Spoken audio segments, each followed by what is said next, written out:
The Pooh Book of Quotations, Chapter 4. A little smackerel of something, in which we find quotations about things to eat and eating too much. He looked up at his clock, which had stopped at 5 minutes to 11 some weeks ago. "Nearly 11 o'clock," said Pooh happily.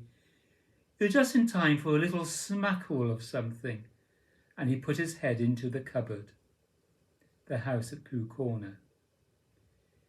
Binker isn't greedy, but he does like things to eat. So I have to say to people when they're giving me a sweet, "Oh, Binker wants chocolate, so could you give me 2? And then I eat it for him, 'cause his teeth are rather new." Now we are 6. "Well," said Pooh, "it's the middle of the night, which is a good time for going to sleep, and tomorrow morning we'll have some honey for breakfast." "Do Tiggers like honey?" "They like everything," said Tigger cheerfully. The house at Pooh Corner. A bear, however hard he tries, grows tubby without exercise. Our teddy bear is short and fat, which is not to be wondered at. He gets what exercise he can by falling off the ottoman, but generally seems to lack the energy to clamber back. When we were very young. And it was 11 o'clock, which is time for a little something. The house at Pooh Corner. As soon as he got home, he went to the larder, and he stood on a chair and took down a very large jar of honey from the top shelf. It had honey written on it, but just to make sure, he took off the paper cover and looked at it, and it looked just like honey. "But you can never tell," said Pooh. "I remember my uncle saying once that he had seen cheese just this colour." So he put his tongue in and took a large lick. "Yes," he said, "it is. No doubt about that. And honey, I should say, right down to the bottom of the jar. Unless, of course," he said, "somebody put cheese in at the bottom just for a joke. Perhaps I had better go a little further, just in case Heffalumps don't like cheese, same as me. Ah!" And he gave a deep sigh. "It was right. It is honey. I was right. It is honey. Right the way down." Winnie the Pooh. One day, when he was out walking, he came to an open place in the middle of the forest, and in the middle of this place was a large oak tree, and from the top of the tree there came a loud buzzing noise. Winnie the Pooh sat down at the foot of the tree, put his head between his paws, and began to think. First of all, he said to himself, "That buzzing noise means something. You don't get a buzzing noise like that, just buzzing and buzzing, without its meaning something. If there's a buzzing noise, somebody's making a buzzing noise, and the only reason for making a buzzing noise that I know of is because you're a bee." Then he thought another long time and said, "And the only reason for being a bee that I know of is making honey." And then he got up and said, "And the only reason for making honey is so as I can eat it." Winnie the Pooh. "Rabbit," said Pooh to himself. "I like talking to Rabbit. He talks about sensible things. He doesn't use long, difficult words like owl. He uses short, easy words like, 'What about lunch?' and 'Help yourself, Pooh.' I suppose really I ought to go and see Rabbit." The house at Pooh Corner. "And we must all bring provisions." "Bring what?" "Things to eat." "Oh," said Pooh happily, "I thought you said provisions. I'll go and tell them." And he stumped off. Winnie the Pooh. "What is the matter with Mary Jane? She's perfectly well and she hasn't a pain. And it's lovely rice pudding for dinner again. What is the matter with Mary Jane? When we were very young. And as soon as they sat down, Tigger took a large mouthful of honey, and he looked up at the ceiling with his head on one side and made exploring noises with his tongue and considering noises and what have we got here noises. And then he said in a very decided voice, Tiggers don't like honey. Oh, said Pooh, and tried to make it sound sad and regretful. I thought they liked everything. Everything except honey, said Tigger. The house at Pooh Corner. I think, said Christopher Robin, that we ought to eat all our provisions now so that we shan't have so much to carry. Eat all our what? Said Pooh. All that we've brought, said Piglet, getting to work. That's a good idea, said Pooh. And he got to work too. Winnie the Pooh. A reward, said Owl very loudly. We write a notice to say that we will give a large something to anybody who finds Eeyore's tail. I see, said Pooh, nodding his head. Talking about large somethings, he went on dreamily, I generally have a small something about now, about this time in the morning, and he looked wistfully at the cupboard in the corner of Owl's parlour, just a mouthful of condensed milk, or what not, with perhaps a lick of honey. Winnie the Pooh. Pooh always liked a little something at 11 o'clock in the morning, and he was very glad to see Rabbit getting out the plates and mugs, and when Rabbit said, honey or condensed milk with your bread, he was so excited that he said both, and then, so as not to seem greedy, he added, but don't bother about the bread, please. And for a long time after that he said something until at last, humming to himself in a rather sticky voice, he got up, shook Rabbit lovingly by the paw, and said that he must be going on. Well, goodbye, if you're sure you won't have any more. Is there any more? Said Pooh quickly. Rabbit took the covers off the dishes and said, no, there wasn't. I thought not, said Pooh, nodding to himself. Winnie the Pooh. It all comes, said Pooh crossly, of not having front doors big enough. It all comes, said Rabbit sternly, of eating too much. I thought at the time, said Rabbit, only I didn't like to say anything, said Rabbit, that one of us was eating too much, said Rabbit, and I knew it wasn't me, he said. Winnie the Pooh. Tiggers don't like haycorns. But you said they liked everything except honey, said Pooh. Everything except honey and haycorns, explained Tigger. The house at Pooh Corner. Isn't it funny how a bear likes honey? Buzz, buzz, buzz. I wonder why he does. Winnie the Pooh. Pooh's friend stopped shaking his head to get the prickles out and explained that Tiggers didn't like thistles.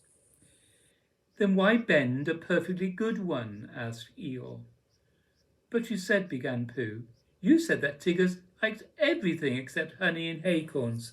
And thistles, said Tigger, who was now running round in circles with his tongue hanging out. The house at Pooh Corner. He splashed to his door and looked out. This is serious, said Pooh. I must have an escape. So he took his largest pot of honey and escaped with it to a broad branch of his tree, well above the water, and then he climbed down again and escaped with another pot. And when the whole escape was finished, there was Pooh sitting on his branch, dangling his legs, and there, beside him, were 10 pots of honey. Now then, Piglet, let's go home. But Pooh, cried Piglet. I haven't read that properly, it is.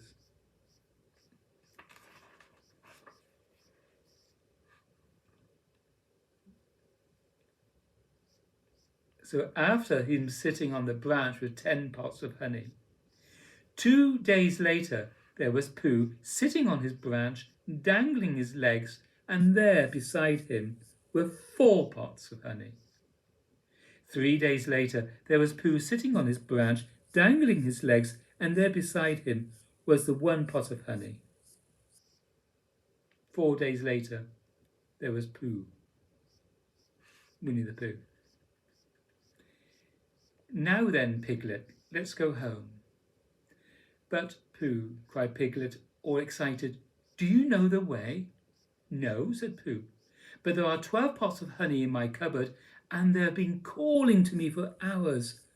I couldn't hear them properly before because Rabbit would talk, but if nobody says anything except those 12 pots, I think, Piglet, I shall know where they're coming from.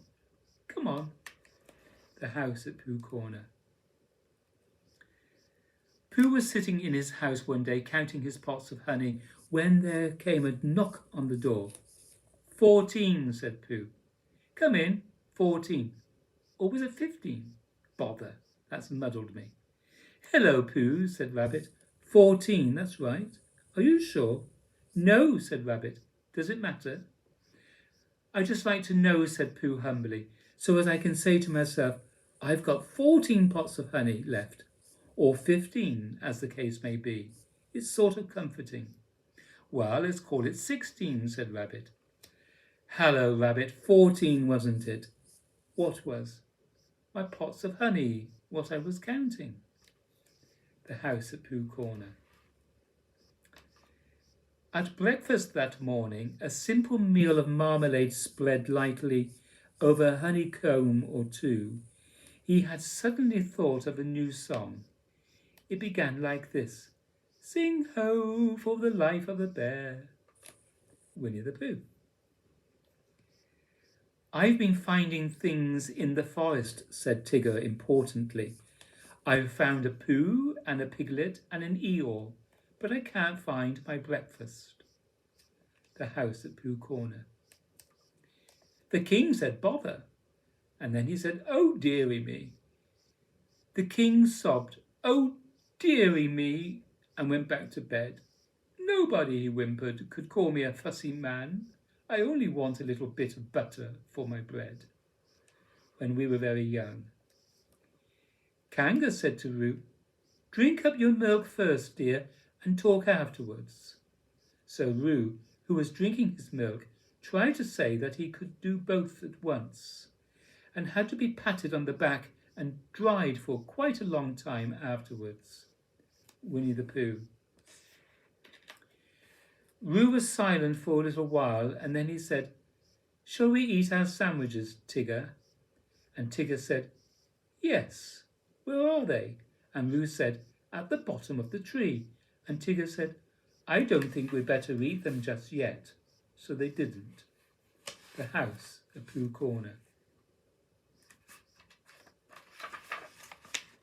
There's Pooh with his pots of honey.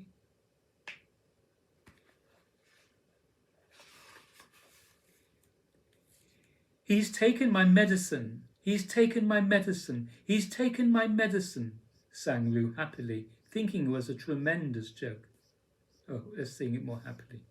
He's taken my medicine. He's taken my medicine. He's taken my medicine, said Roo happily, thinking it was a tremendous joke. Then Tigger looked up at the ceiling and closed his eyes, and his tongue went round and round his chops in case he had left any outside, and a peaceful smile came over his face as he said, so that's what Tigger's like. The house at Pooh Corner. Pooh, he said, Christopher Robin is giving a party. Oh, said Pooh, and then seeing that Owl expected him to say something else, he said, will there be those little cake things with pink sugar icing? Owl felt that it was rather beneath him to talk about little cake things with pink sugar icing, so he told Pooh exactly what Christopher Robin had said and flew off to Eeyore, Winnie the Pooh. Dear, dear, said Pooh, I didn't know it was as late as that. So he sat down and took the top of his jar of honey. Lucky I brought this with me, he thought. Many a bear going out on a warm day like this would never have thought of bringing a little something with him. And he began to eat. Now let me see, he thought, as he took his last lick of the inside of the jar. Where was I going? Ah, yes, eel.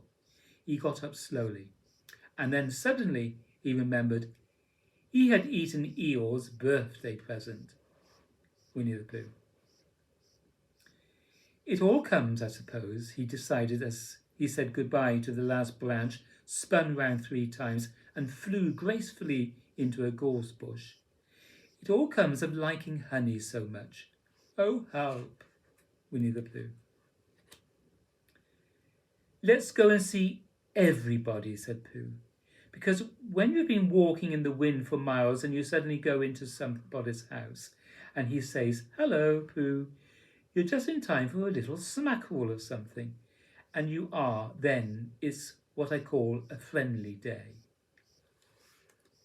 The house at Pooh Corner.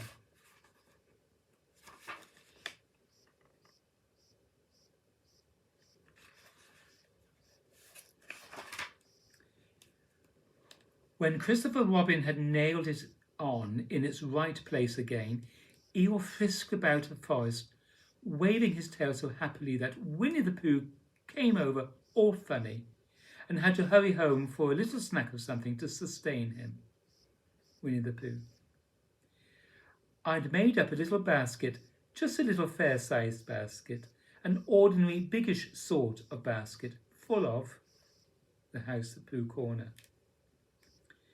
Shall I look too? Said Pooh, who was beginning to feel a little 11 o'clockish, and he found a small tin of condensed milk, and something seemed to tell him that Tiggers didn't like this, so he took it into a corner by itself and went with it to see that nobody interrupted it. The house at Pooh Corner.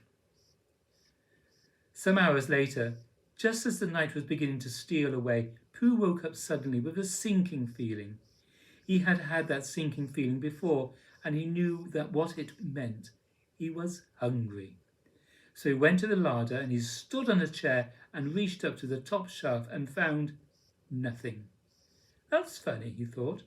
I know I had a jar of honey there, a full jar full of honey right up to the top, and it had honey written on it, so that I should know it was honey.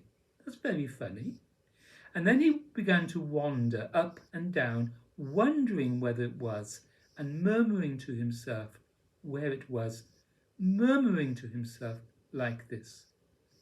It's very, very funny, because I know I had some honey, because it had a label on saying honey. A goloptious full up pot too, and I don't know where it's got to. No, I don't know where it's gone. Well, it's funny, Winnie the Pooh. It was a warm day and he had a long way to go. He hadn't gone more than halfway when a sort of funny feeling began to creep all over him. It began at the tip of his nose and trickled all through him and out at the soles of his feet. It was just as if somebody inside him was saying, "Now then, Pooh, time for a little something." Winnie the Pooh.